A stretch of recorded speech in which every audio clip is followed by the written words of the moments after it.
Okay, let's get started. And let me first wish you a good morning and thank you for taking the time to attend today's Marketing in IT webcast. My name is David Balzik. I'm the managing partner at Consulta, and together with my colleagues Nina Vajrak and Kristina Tzanyu, our client performance managers, will be the host of today's webcast. Now, today's webcast will be about 2020 highlights, but also good practices and ideas for 2021. Hopefully providing you with recommendations, good practices that can be applied in your markets and for your marketing efforts. Now, if you have any questions or comments, please post them to the Q&A board. We monitor the board and we'll respond to the questions at the end of each section. Now, just a couple of troubleshooting tips. In case you have any issues viewing the content stream, please rejoin the meeting. That always helps.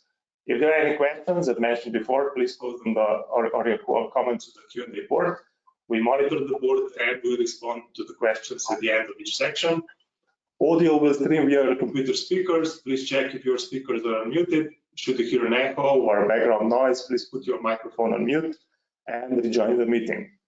Now, if for some reason you drop off the call or get disconnected, this also happens in the virtual world, please rejoin the meeting and everything should be fine. Now, maybe just a couple of words about who we are and what we are doing. I would say that as a business, we are active in two areas of the business. So the first one is very much about marketing, providing marketing services to tech businesses. The other one is also about business development. So we are also supporting our tech clients with consulting services, advisory services, pretty much helping them to build new businesses or even like form businesses abroad. Now, what is our mission? I would say that we are very much, on the side of digital believers. That's why we typically also start with this quote. There are 73% of managers in tech which believe that marketing doesn't bring results. We definitely prove them wrong. Even today, with some of the highlights we want to share, we want to pretty much support this statement here. And for today, we actually prepared 5 different topics we want to go through. The first one is very much about the year in review. So what are the learnings of 2020? Then the second one is, I would say we titled it like meeting the performance moment. So like what were the tactics, what were the approaches, the strategies that worked well. And then we want to support all of that with some good practice examples from 2020. That's also the reason, why we have our 2 charming ladies on the call. So they're going to present some of the stories, pretty much some of the examples, some of the clients they work with, so it's going to be pretty much sharing the insights from the heart about what worked well, what were the challenges, what were the results achieved, and hopefully this is going to provide you with some ideas, what could be also applied in your markets, I would say, and for your marketing efforts. Now then, we also have the last 2 topics, which we are going to kind of run, I would say, fairly quickly, like a sneak peek into 2020, what we are also preparing as the new, what also kind of kept us busy, in the last months of 2020, some of the developments we did here. And then at the end, we also have a call to action item, which is about, it is never too early to close new deals, so like how to actually implement some of the ideas, how to actually, of course, ideally also work with us on doing something like this. So this is pretty much the agenda. Now, maybe just the last insight I want to share here, which is very much about the audience of today's webinar. I think this is also something that might be of your interest. So we have more than 100 companies on this webcast. I would say most of them are actually tech businesses, IT companies. So I would say that the topic comes right, and we also have a couple of agencies. I don't want to say our competitors, but let's say potentially also partners in the future, which actually kind of encourages us, that kind of continue doing such things, share the insights, because we see that there's actually quite a broad audience that is interested, in such insights and the learnings, from what we do. Now, the first topic is very much about the year in review. What were the learnings of 2020? But before jumping into this one, just to also understand how you felt in 2020, we have our first poll question, which is actually about your challenges in 2020. So what pretty much kept you like a bit, I would say, busy. On one hand, what kind of also raised the issues within the organization, and we actually have 5 different options. So the first one is like there has been no challenges, all good. The second one is pretty much about lead deficiency due to lack of face-to-face events. Now, this was definitely the case for some of our clients in the last year. Budget cuts, that's also something, that is good. I mean, that is, I would say, in business, always a challenge, And then the fourth one is about not being able to efficiently promote digitally. Now, this is something that we actually experienced with a couple of our clients. That, I mean, due to the, let's say, shock, or this change, that kind of happened within all the happenings, in 2020, that they did not have the resources, they did not have the capability or even capacity for doing something like this. And of course, the last one is too much marketing budget to spend. So these are pretty much 5 questions. So once again, what has been your greatest marketing challenge in 2020? No challenge, all good. Leads deficiency, since we were not able to run any face-to-face events. Budget cuts, not being able to efficiently promote digitally, or in a way too much marketing budget to spend, which is also perceived as a challenge, with some of the organizations. Now we're going to leave this one for a couple more seconds, just to kind of get the sentiment of the audience, and then we'll proceed with the next slide. I mean, I can clearly say that for us, 2020 was very busy year, that it was very much about not having the resources, all the resources needed with the demand that was out there, for the digital marketing services. But somehow, we also managed to cover this front, so great to hear, about your input. Now, let me just quickly review the answers. So basically what I see is that, let me actually share this with you. So that most of the people are saying that it was leads deficiency due to lack of face-to-face events. So somehow, that's actually a good, I mean, that's an expected answer. Not being able to efficiently promote digitally, that's the second one, which is also somehow expected. And this is great, because this is exactly what we want to, I would say, share in with the following slides, and yeah, thank you very much for that one. Now, in terms of the numbers, like I don't want to spend too much time on the numbers here, but I want to just kind of very openly share, what we achieved in 2020, not to share how great we are, but to kind of more put some credibility behind, what we want to share in the next 15 or 20 minutes. But we were able to generate 6.5 thousand, I think it was 6,515 qualified B2B leads. What does it mean, qualified? So basically leads that kind of were qualified at the minimum of 3 touch points. And in some cases also up to 7 touch points, especially for ABL type of campaigns. So once again, as an agency, we work pretty much on a B2B front. We are not delivering any B2C campaigns. So all of these leads that I mentioned here, the average deal size was around 10,000 euros. And the deals, were ranging, from 3K, this was like for SMB campaigns, to 300K for the enterprise campaigns. Now, if we do a bit of a math here, this has been kind of, I would say, in a way, I mean, it's pretty much reflected in a pipeline of 60 million plus euros. And for diversity of solutions, it was in some cases software vendors, some cases it was services vendors, it was also hardware vendors, it was also gadget vendors, because today it's very hard to imagine IT without actually all 4. Now, this also allowed us to reach more than 35 million individuals, not only from, I mean, the individuals, from the tech decision maker space, but also business. And this is something we want to highlight with some of the case studies, that we prepared. So typically our campaigns are not focusing only on tech personnel. We also want to focus, on the business decision makers, which have stronger and stronger word, in making also decisions about technology. And at the end of the day, in Eclipse, 500K from individuals from 4 different continents. So this is pretty much about the lead gen number. This is what I was referring to before when I was saying that we act as a marketing agency. Now, very commonly, we would also share our knowledge via different type of trainings. This could range, from sales to marketing trainings. Even this, I would say, it was a very successful year for us. We delivered more than 70 sales and marketing trainings. The biggest audience on a single training was 400 people. So it was, in 2020, it was actually a webcast. Now, participants, more than 3,000 individuals from 4 continents in 2020 alone. We also certified more than 500 sellers and marketers for the tailored programs we delivered. And the rating we got, from the audience was 4.8 out of 5. Now, I'm saying all of this because, we are also known as an agency with a very strong sales background. So most of the people we have in our business actually have sales background, which also kind of allows us, to kind of elaborate on the topics, around sales, and business development. Now, what were the learnings as a big picture before we jump into the details? 2020 for us, for our clients, was definitely a year of innovation, also a year of challenges, of course.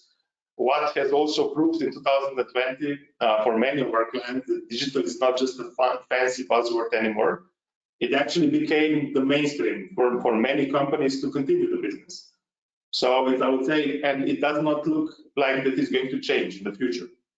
Now, tracking the ROI, this has been probably the most common discussion in 2020, which was not the case in 2020 and 2019, sorry. That, more and more clients are actually becoming interested in tracking the ROI, which makes a lot of sense. And this actually makes us very happy. It's not just tracking I would say, the impressions, it's not just tracking the clicks, it's actually tracking, what was actually the final outcome of the investments they put into the campaigns, that of course they executed with us. Now, knowledge and tools, it's equals power. What many of our clients also realized jointly with us is that today, with the proper knowledge and tools, you cannot run an effective marketing. When we speak about the tools, it basically starts with marketing automation, and then of course it goes down, to different tools for tracking the performance, for tracking, let's say the outcomes of the campaign. So, and of course, also more knowledge allows you to kind of also observe more insights from each and every campaign, and eventually make better decisions. And then the last one is about becoming more adaptable. So, last year's events definitely caught many marketers off guard, including us to some extent. There has been also some shock. There has been also some panic at certain moments, on the client side. However, what we jointly realized, that the customers remained. So even with all the changes, even with all the crises, the customers are still out there. So they just changed the channel, and this is something that that has to be considered, or observed, while planning the marketing activities. So the customers did not disappear. It's just the way how they are interacting with us has changed a lot. So this is also something, that I want to highlight in the next couple of slides. All these insights in a bit more details. So what we were following even more in 2020 is the concept that we kind of titled, with market like you sell. So basically, each and every, I would say, campaign that we run, each and every marketing activity that we execute, and this is not just something that we are doing, I think that this is what everyone should be doing, is somehow reflecting or should be reflecting the sales process, or even more should be reflecting the buyer journey. And in B2B, this is a bit different, than B2C. Typically, buyer journeys in B2B are not transactional. So that kind of requires a certain flow of activities to be conducted. But typically, our campaigns start by trying to understand the sales process on the client side. So something, and then typically realize that sales process is not, I would say, it's not transactional, it's pretty much a sequence of different activities.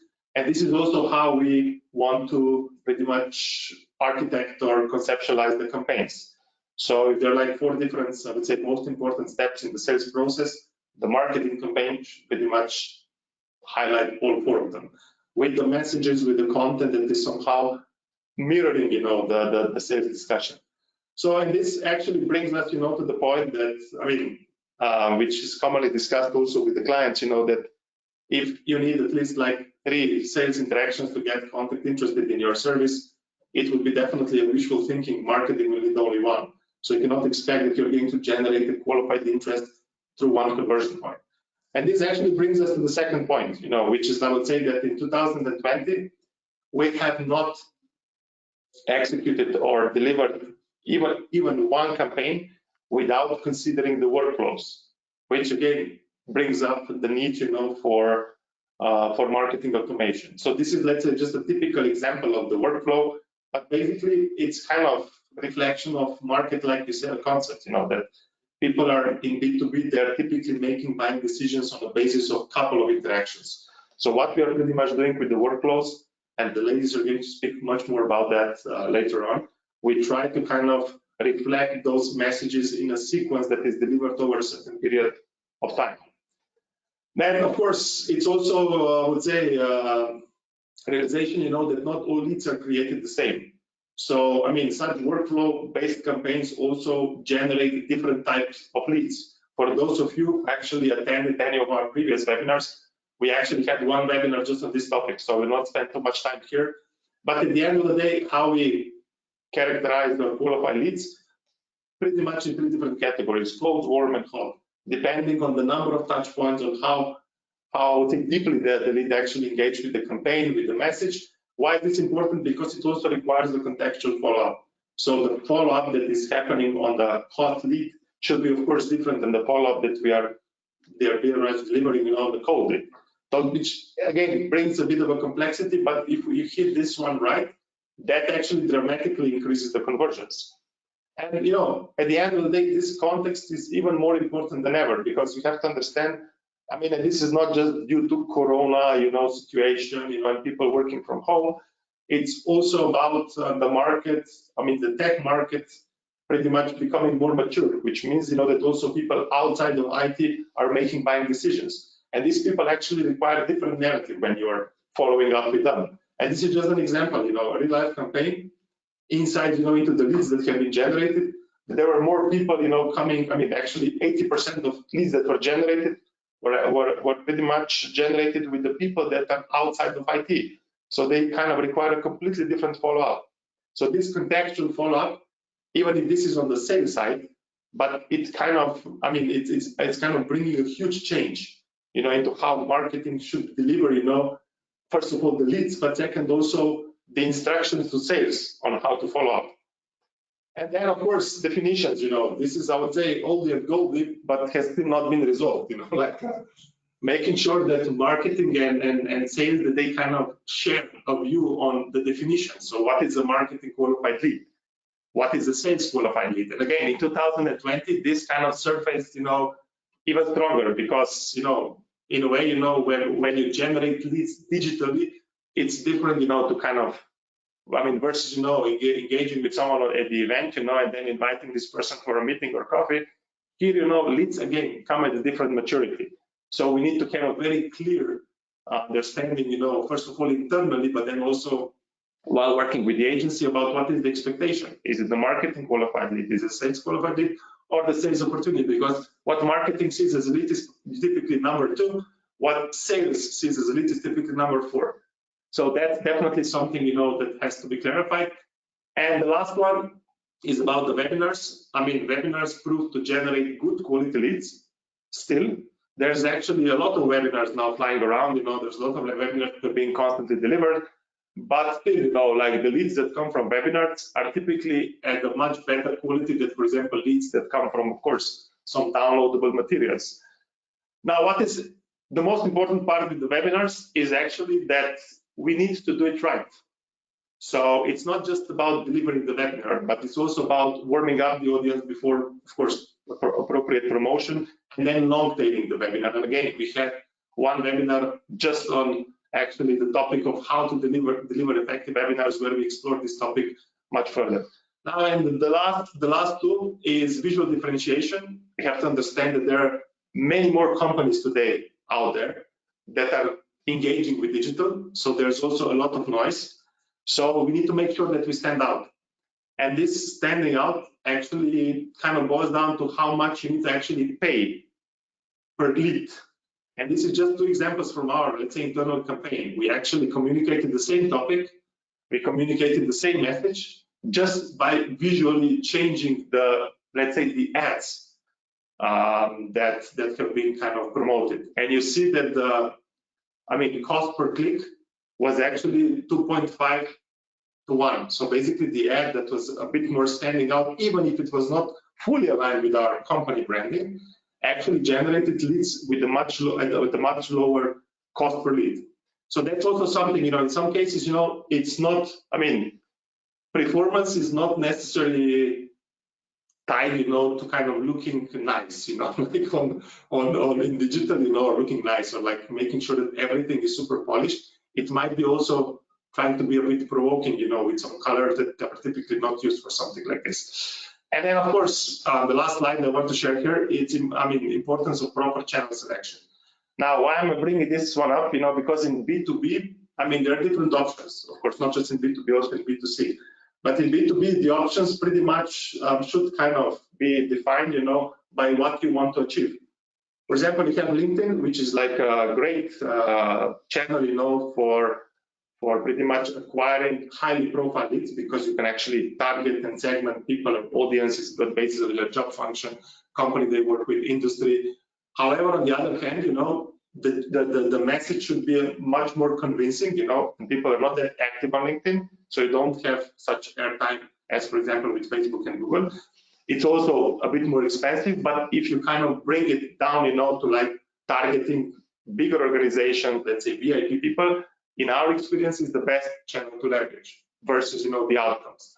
Then, of course, you have Facebook and you have Google. The more you go towards the right, of course, you also have Instagram, you have YouTube, you have all other channels. I'm just mentioning 3 that I am, let's say, most common ones. But the point is, that typically the channel should be defined, by, of course, the audience we are chasing. So the more we go towards the SMB in B2B space, the more we are moving towards the right. The more we are actually promoting solutions that are horizontal, that don't have any industry specifics or targeting, the more we are moving towards the right. The more specific you want to be, we are moving towards the left. So that's my main message here.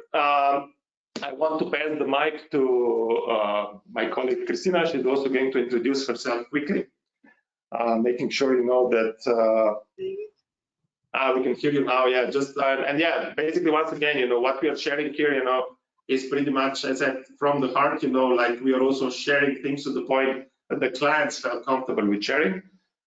And at the end of the day, of course, if there are any questions or something, do let us know. We are monitoring the board. We respond to those questions. Of course, if there are questions that are a bit longer, we can also follow up later. But Christina, the stage is yours. Thank you very much. Just let me know if you can see my slide and everything is right. We can. Okay. So good morning again. For those who may not know me, my name is Christina Marie and I'm a client performance manager with Consulta. So today I'm going to share my 2020 highlights. So I have selected 3 campaigns I will discuss with you. So let's move on to the first campaign. Let me just move the slide. Okay. Okay. So campaign number 1. The objective here was to profile and target SMB and corporate accounts in selected new markets, engage them with a message and opportunity of the digital workplace, remote work and security, plus increase the awareness of the client's brand. Starting with the Kpis and the tactics, the primary objective here was to generate 80 marketing qualified leads through 3 different touch points. In regards to the strategy, as I said, we had to penetrate, let's say, 3 new markets to the specific region where we had no previous client and historic data and record. The content was pretty simple. The workflow was again pretty simple, and the execution was the same. And in addition, we had to select a multi-channel and sequence-based promotion. In regards to the secondary objective we had, the preparation was up to 3 weeks, and then we had to promote for about 8 to 9 weeks. And we didn't promote for all 3 countries at the same time, so we went country by country in order to be able to test the performance later on. The channels we used were mainly Facebook and Google, plus email and automation. In addition to LinkedIn, that was not used before, so it was also kind of a test for both the client and ourselves for the specific region. Now, on the one side of the slide, you can see a bit more detail about the target market and the audience. So as I said, we went for SMB and corporate accounts in 3 different countries, and we went across industry. In regards to the audience, we had to promote to CEO, senior and CXO level of people, selecting managers, directors, and owners also based on their LinkedIn filtering. And in regards to the functions, we select in the beginning business development, operations, and finance. As far as the content is concerned, which I said it was pretty simple, we had 2 business cases, 1 white paper, and later on the campaign, we added a trial as well. The key campaign message of our campaign was about the role of technology in the modern workplace, the people and productivity tools that are key to a secure and productive foundation for a digital culture during pandemic, and then how to streamline operations and drive down costs, and why it's important to invest in modern tools. Now, as also David mentioned before, this was the flow that we based our promotion and nurturing on. So we started with promoting the homepage in the beginning, just to create some thought leadership in a way, because we had a really nice homepage and we wanted to drive people there for like about a week.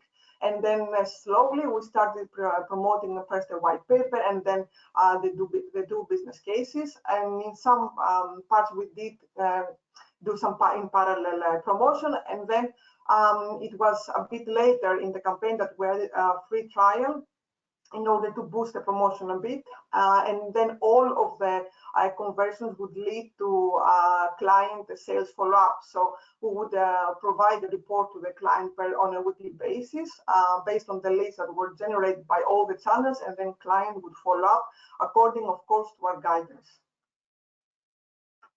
Now here I have some snips of how the microsite and the landing pages and the forums would look like based on the branding guidelines from the client. And I would also like to share some nice code we got from the client.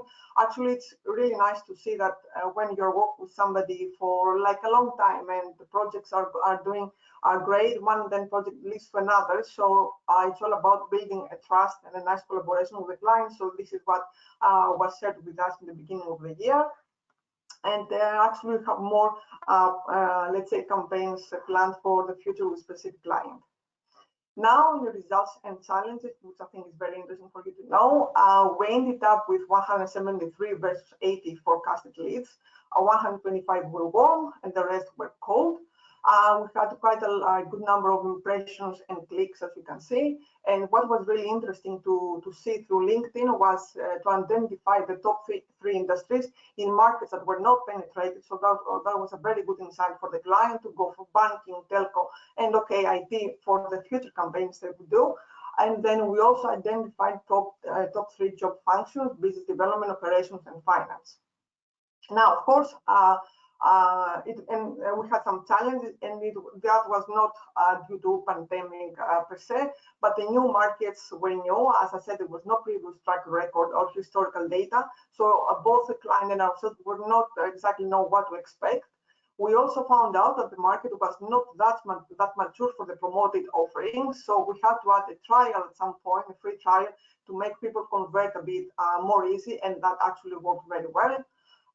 We also saw that LinkedIn was performing a bit, let's say, more poor in a way than Facebook. Facebook was very popular in that specific region of countries, but what we got is great insights from the demographics part coming from LinkedIn.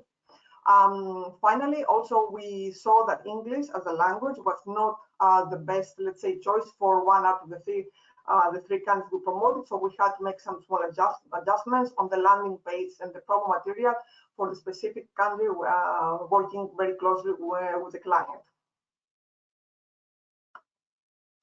Moving to the second case, so here we have a totally different story. We had to educate and engage key stakeholders from selected markets with the challenge of today's security threats and the effective approach to protect from advanced application threats. How to create a sense of urgency, especially today when remote work is a new trend. So it was a lot more about security.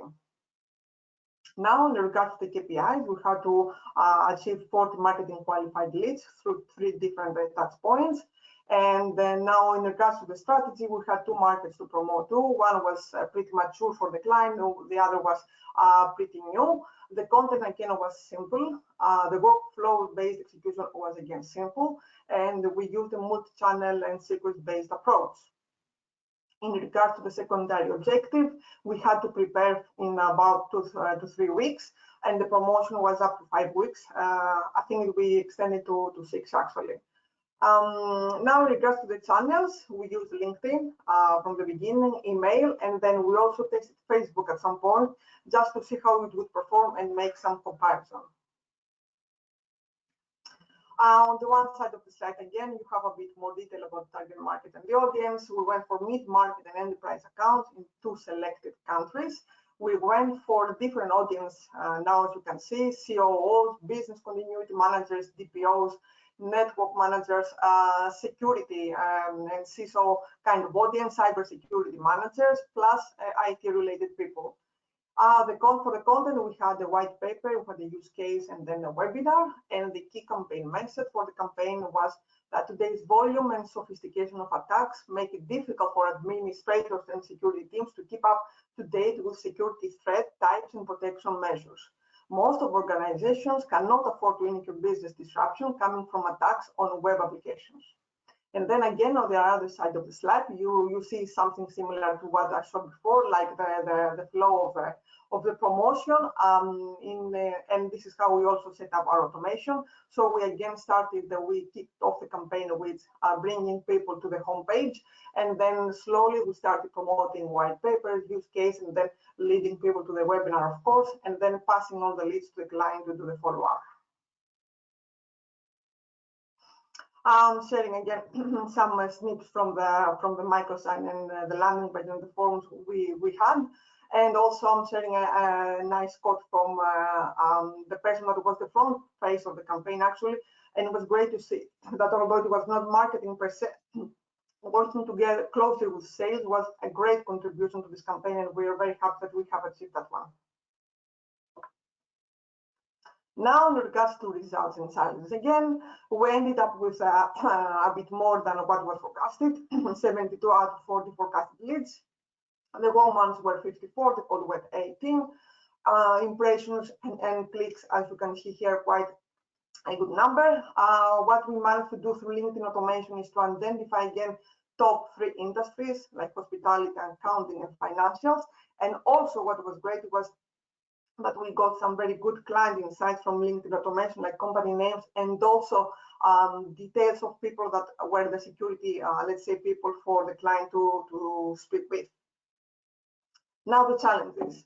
Out of the 2 markets, one was pretty new, was not penetrated. So we saw, let's say, a bit less result in this new market versus the mature one. And also we had a bit of an issue with the language, so we had to shift the tactics at some point.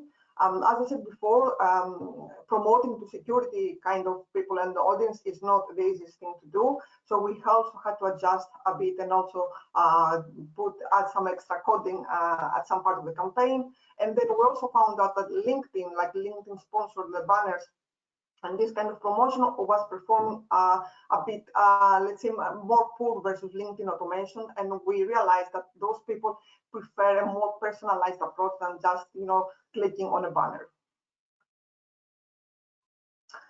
Finally, the last campaign I have to show you today is about the objective to profile and target corporate and enterprise accounts in selected markets and how to engage them with the messaging opportunity of customer experience and client solution for the retail industry. Totally different topic again. Now, here we had 30 to 60 qualified leads to bring through 3 touch points again. The strategy was to go to 5 different markets to promote. The content was tailor-made totally. We had a complex workflow-based execution, and we also used a multi-channel and sequence-based promotion. In regards to the secondary objective, we had 3 weeks to prepare, which was a bit of a struggle, and then promote for a bit 8 weeks. Channels, LinkedIn, and email. A little bit more of a detail. We went to promote to, let's say, Southeastern Europe developing countries. We had to select specific industries like food and beverage, furniture, consumer retail, while the target audience was mainly business, marketing, sales managers, business development, CEOs, CXOs, and a bit less to the IT. Now, in regard to the content, we had 2 articles, like for the thought leadership part. We had 1 business case, we had 1 use case, we had 1 assessment, and then we had a part called Get in Touch. The campaign message was that there are always new challenges facing businesses as the retail industry rapidly changes due to the technological evolution.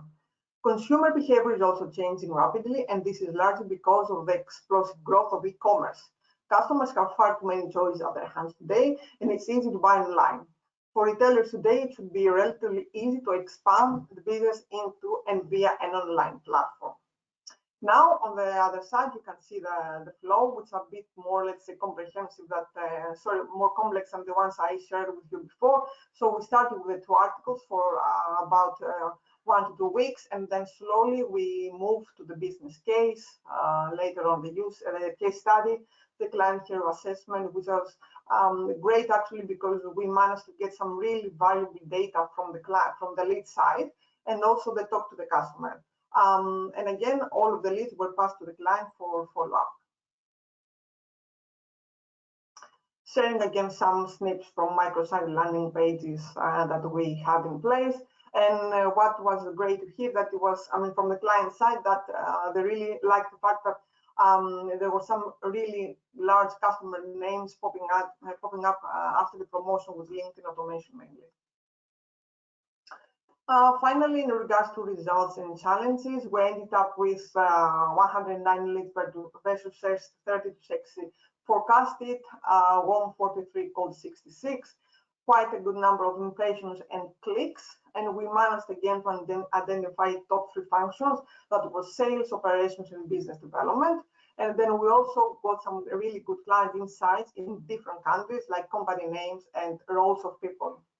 Now again, there were some challenges here as well, specific industries and tailor-made content that did not allow for broad targeting for us. So there were no, let's say, that much room for audience testing. And then some of the markets were less penetrated than others. And finally, LinkedIn automation leads converting to an MQL was a bit of a struggle in the beginning, but working very closely with the customer, the client managed to solve this out. And this is it from my side. So I hope that was clear. And I'm going to pass my mic to my colleague Nina. Okay, just before doing this, I just want to, because there were also a couple of questions in the meanwhile, some were kind of responded directly in the Q&A board. But there was actually one I think everyone should actually, probably kind of would benefit or is interested about. Like the question was like, okay, since many different things have been shared, what was pretty much, your work about? Did you do just advertising, or like what was pretty much the service? So look, for all these campaigns that we are sharing, let's put it this way, it was an all-inclusive service. So we build the content, build the pages, microsites, creatives, design alignment, branding alignments, we actually were running the advertising, optimizations, performance management, reporting to the client. So, that doesn't mean that it was executed in isolation, but it was more about like that at the end of the day, we pretty much delivered an end-to-end experience. So just to kind of, because there were like a couple of questions in this direction, hopefully this kind of answers all of them. Now, yeah, without any further delay, Nina, please, the stage is yours, and continue with your cases. Thank you. So hi, everyone. First of all, thank you all for joining us today. It's glad to see you in such a good number. So it's good that we're showcasing a lot of important examples today from the past year. I hope that they will serve you well. Now, today I'm going to talk about some of the most successful campaigns that I've had in the past year as the client performance manager. And it is good to start with one that was actually perhaps a very good standout point in our work as well, because it wasn't a software offering, it was more towards a hardware, so it was a product that we were offering, and the objective of this campaign was to profile and target a high propensity SMB and corporate organizations in a selected market and engaging with the client's product offerings via our performance marketing mechanism. Now, how this campaign was envisioned, so it was an advanced content marketing campaign. We had a goal to target and generate 150 marketing qualified leads that converted on 3 or more touch points. And the estimated cost per lead was somewhere between $170 to $340. Now, as I said, it was an advanced content marketing strategy with an advanced workflow-based execution, multi-channel, sequence-based. It took us about 3 weeks to prepare it. It was a short time frame for such a campaign, but we managed to do so, and then we ran the campaign for 10 weeks. The channels used were LinkedIn, Facebook, but we also launched on Google, LinkedIn automation, email, and Twitter. In terms of the campaign vision itself and how the flow was envisioned, we initially had the goal to offer ebooks and gated premium contents to the audience, and then invite them to a more dynamic content, something like a webinar. And of course, then the follow-up qualification phase would follow. However, we saw that there is a need for some content diversification. So what you see here on the slide, we added a solution page and an assessment because we thought it would enhance the success of this campaign. It was one market that we were targeting, SMB corporate, cross-industry, and we had a specific target audience that we've selected based on the product that we were promoting. The content assets ended up being ebooks, but also webinars, contests with an assessment. And as I said, the solution page that we added that spoke specifically about the actual product and the diversity of products that the client had. Now, the campaign message, it was all about work remotely. So this new normal that we had, remote work, working from home, but also this hybrid workspace that the digital transformation kind of pushed for all of us to have to adapt to. Now, the good thing about this campaign was that it was something that is close to all of us because we were all part of this new normal. And it was a great collaboration with the team from our client side as well. They left us a very good response in terms of how they were satisfied with the campaign. Here you can see some snaps from the landing pages. However, the most important thing that I would like to share here is that it is not just important to have a positive feedback at the end. What is even more so important is to have a proactive communication with the client as the campaign is going, and this is something that we've achieved with this one. So this is why I think it's a great example. Furthermore, I want to discuss about the results of the campaign, but even more so about the challenges. This is, as I said, a very good example because there were many challenges. We had a new market that has never been actually tapped before with this client. We had a bit of a discrepancy between the envisioned content assets and the final goal. There was a need for better lead magnets. There was a need for content diversification. And as I said, we did try to tackle this one. This is why we added the additional assets that were not first envisioned.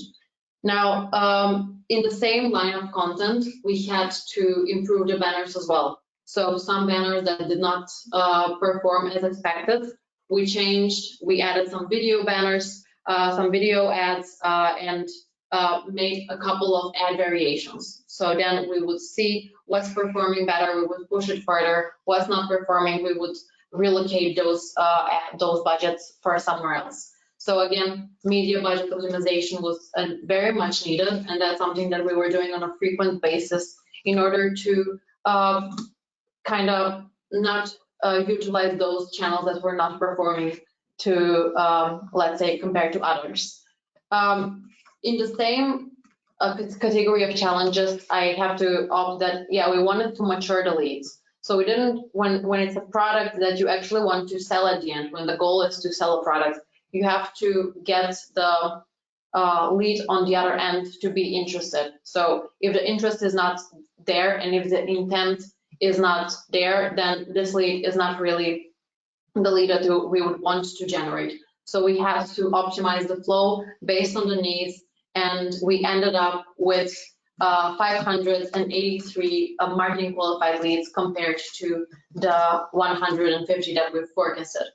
Also, we generated quite some impressions and clicks on the ads placed, and we identified some top industries and some top job function segments, which can give us some more information where and which people to target. With this one, I just want to wrap up that it is always good to see in the couple of first days after running a campaign what works and what doesn't. And when a campaign can last for 10 weeks or potentially more, it is good because it allows time for you to think of another strategy, test something else, do A/B testing of landing pages, and adapt to whatever the target market is basically forcing you to do to keep up. Now, my next example is a bit different one because here we focused on a software solution. So the client was actually focusing on engaging the audiences with teamwork and security offerings. Again, it was tailored made campaign for their needs. Their specific objective was to generate 100 marketing qualified leads with, again, 3 or more touch points. And it was, again, an advanced content marketing strategy with an advanced workflow, multi-channel and sequence-based. We had 3 weeks of preparation, and we ran the campaign for an entire 10 weeks, again, allowing us enough time to observe and take action based on how the data was, what insight we were getting from the data that we were gathering. The channels used here were initially LinkedIn and Google, and of course email, but then we decided to also add Facebook, and I will explain why in my next few minutes.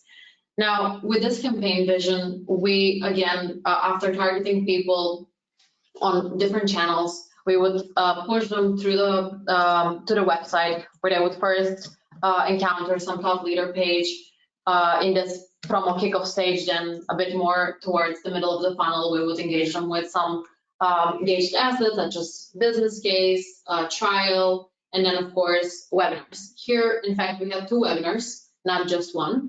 And even after talking towards the wrap up of the campaign, the client even said, perhaps next time we should do even 3 webinars, because it proved that people were actually showing up on those live events. They wanted to get more insights, how they can use those productivity tools that are actually giving them much more value now than any time before.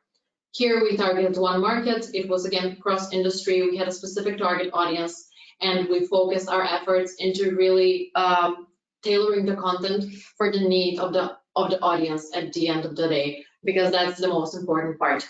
It was a successful campaign. We had some with this client, we've already worked for about 1.5 years, so it was a easier type of understanding. We already really understood their needs. They also knew what to expect from us and what they need to provide so that we can both align on the timeline and milestones. So we were able to capture each milestone as planned. It is always a pleasure to show that we've generated more leads than forecasted, and it's always good to see if there is a campaign that is highly performing also from the side of impressions, clicks, new industries that have been identified, and challenges that have been overcome. So here with the challenges, I just want to again highlight them because I think it's a great learning point. We learned again that marketing budget optimization is key. Now that's the first one, because we had to kind of identify what was working and what wasn't. And we had to align our marketing efforts across channels. So we saw, okay, yes, LinkedIn is perhaps the channel that most of our clients want us to use. But then if things are not working, why waste the budget just on this channel? Why not diversify? So that's when we tried to see, okay, let's see if Facebook would work, or let's see if people we can target people with higher intent to actually get the trial or sign up for the solution, and etc. And of course, Google is also here an example, because with Google, we were actually able to target the people that were searching for that particular solution. So it was good to see that when you really align the campaign, when you tailor the content for the needs, you prepare the materials, you have landing pages that are well tested, they're user friendly, then the results will follow. Here we have to also do some campaign optimizations in terms of this. We were switching the content when needed, we were switching the promo materials when needed, and we were doing some A/B testing in terms of the landing pages to make sure that we offer pages that are able to really capture leads, because that was the whole goal. Now, with the targeting audience, there is just one final point here to mention, is that yes, the targeting audience were on Facebook more active than they were on LinkedIn, and that this was a huge learning experience for the whole team, because we were able to find them on the platform that they were most active on, and that was Facebook, because there we could target based on their intent or based on their interest. So furthermore, I want to jump on the next example. And with this one, it was an interesting one, because the objective of this campaign was again to target selected audience and engage them with client offerings. And this time it was in the 3D market, in the 3D printing industry.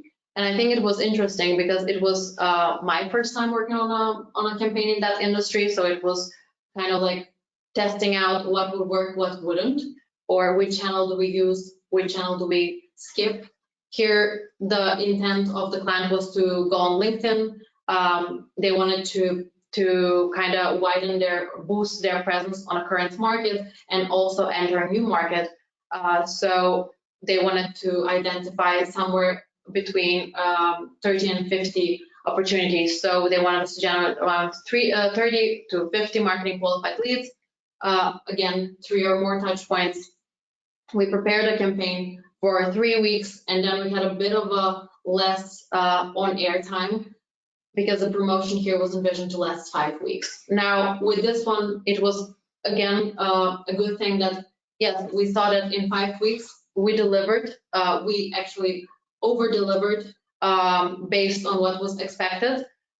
However, perhaps a longer campaign would have been even a better scenario, because when you spend so much time and also funds to generate this whole workflow and strategy, then why waste it or throw it away and not reuse it and just boost a bit into the media spend.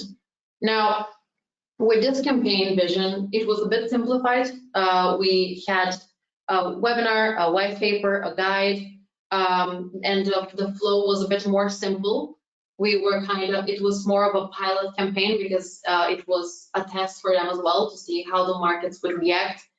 We had a selected target market, selected target audience, and the campaign message was very much tailored through towards their solution. So they had a specific product that they wanted to boost, and we were actually advertising for the purpose of trying to sell this product. At the end of the day, it showed that, yes, this collaboration was a great learning point for both sides, and we were able to really identify what were the needs, what were things that could have been done potentially even better for next time. And here, again, I would start with some challenges, and then I would move on to the results. So here, the initial channel, LinkedIn, did not perform as planned. And the other thing is that the audience was not even responsive on Facebook so much, or even on Google, it was not so easy to really target. So what we did here, we had to think fast on our feet, because we had just 5 weeks of promotion, so you cannot really waste a lot of time. So we couldn't do a lot of testing, but what we did was we identified pages, websites with this topic. So people were already reading those web pages, and we placed ads there. So basically we did this through native advertising. We tried to basically go where the people are. So we were thinking from the audience point of view, where would they be interested in seeing this content that we want to share?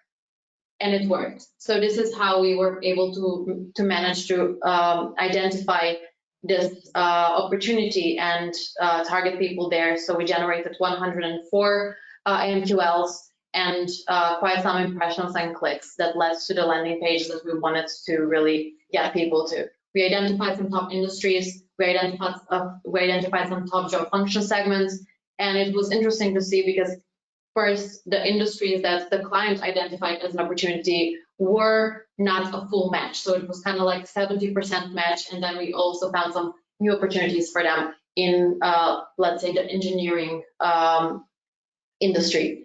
Now, the last point for this one is that not only do you need to change the channels sometimes, but you have to change the whole tactics around it. So if you're changing the channel, you also need to see if the content would work, if the automation flow needs some adjustments. If people are not engaging with the content, how do we make them to really engage with the content and educate them on the topic, get their interest, etc.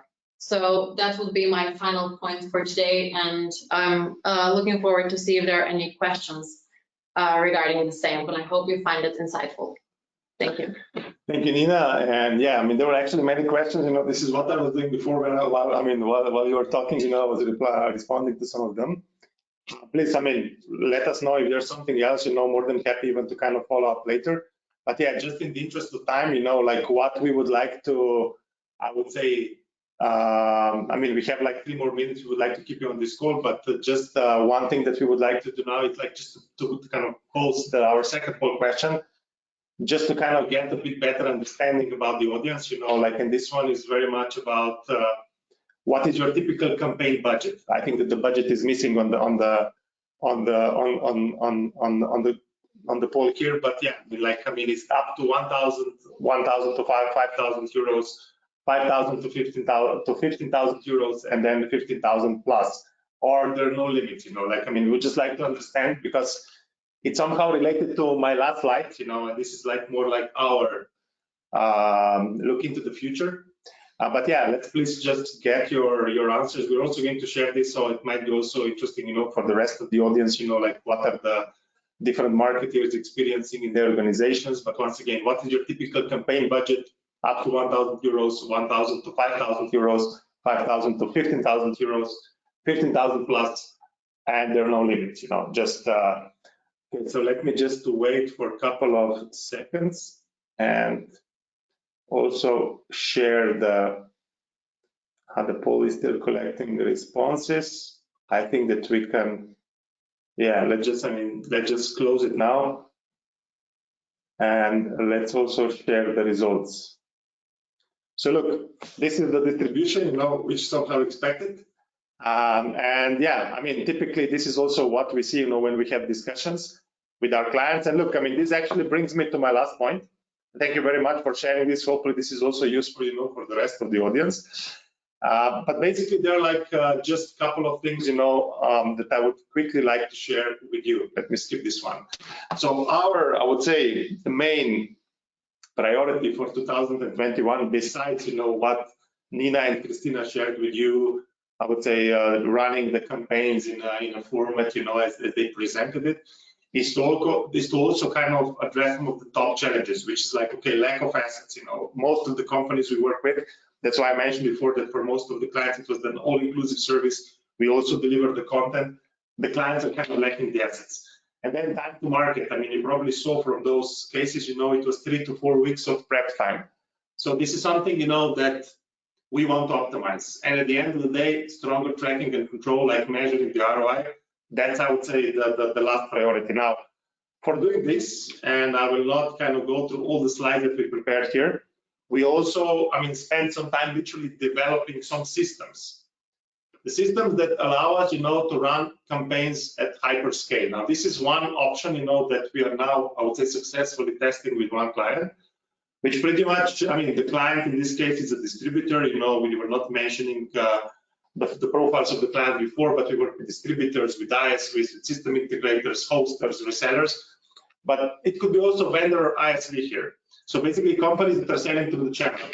Now this system, that we developed actually allows us to actually run, I would say, a very effective, super well-tracked campaign, even centralized campaign, even with hundreds of resellers. So that's something that is the main idea here, by providing a lot of automation in terms of the custom pages, etc., so that there's also resellers branding applied, to what they're doing or how they're leveraging the infrastructure that is provided to them. The second one we call custom scale. Actually does not allow us to do things in hundreds, but allows us, to kind of do high degree of customization on a per client basis. Even here we could have like ISVs, resellers, system integrators, where we really need to kind of spin out the campaign in a week or two, which of course requires, like less also investment, into setting up the asset by applying a certain level of, I would say, standardization in the campaign. Now, with that said, this also brought us to the last point of our webcast, and we have only one slide to share here. Now, what we'd be interested in, since I would say we shared our insights, or the insights from the work we did, we would be also interested if you can actually share the insights into what you see as the biggest challenge, or what you would like to see differently in 2021. Now, what we will do as part of this call to action, we want to hear about your challenge. We want to hear about ideas potentially you have. And we promise that we are going to consult you on the solution or idea for free. Now, that doesn't mean that we'll spend 1 month with you, but we'll have 1 or 2 calls to better understand, and we'll come back with some solutions, ideas, experience, thoughts, feedback. We're offering 3 slots, so basically it's going to be served on a first come first served basis, no strings attached. We don't expect you to buy things from us at the end, unless of course you also see that we could be competent enough to deliver. And of course, if you have a sincere intent to make a difference, send an email to Nina. Nina is going to collect, I would say, the first three inquiries, and then we'll get back to you with schedule a call, discuss it, and of course, as mentioned, we'll provide you with our view or solution for that. So with that said, I would like to thank you for your time. I would say in the name of Consulta team. If there are any questions, again, feel free to reach out back to us. We also have two other contacts here. So besides also mine, and from Christina, more than happy to discuss, to meet, or e-meet, and discuss, the ideas, the work, the challenges, and of course also looking forward to meet you at any of our upcoming webinars. Have a great rest of the day. Thank you so much, everyone. And talk to you soon. Bye-bye. Thank you. Bye.